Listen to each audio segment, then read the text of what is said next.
Hey guys, this is Jacob, chemistry tutor here, and we're going to take a look at this following question. So this involves equilibrium and Le Chatelier's principle. So we have the following reaction, which is um, a Haber process, which is very common, the most common method for making industrial ammonia. So we have this process, we have nitrogen gas, we have hydrogen gas, it combines to form ammonia gas, and then heat is released as a product.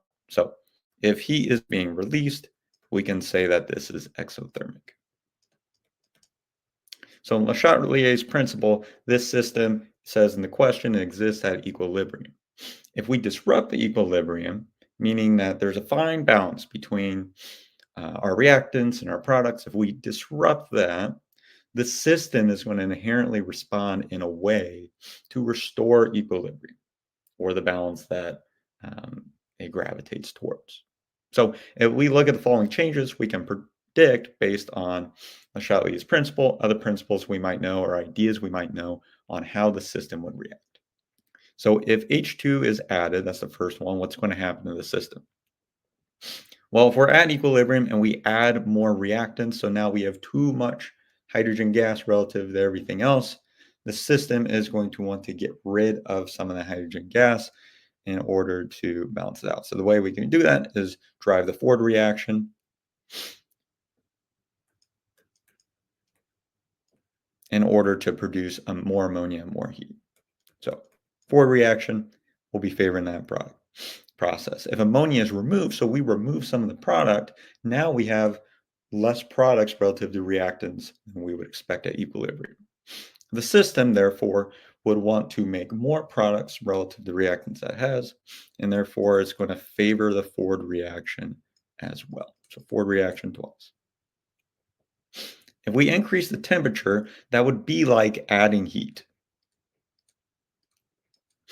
So in this case, we can treat heat almost like it's a product. It's not a molecule, it's not an element, it's nothing like that. So technically, we can't really say it's a product, but it is something that is produced in the sense that it's generated. So if we're adding heat, now we artificially increase the amount of heat that we have. So in order to um, fix this, we're going to drive to the reactant side so we can use up some of that heat. So we would expect an increase in the reverse reaction.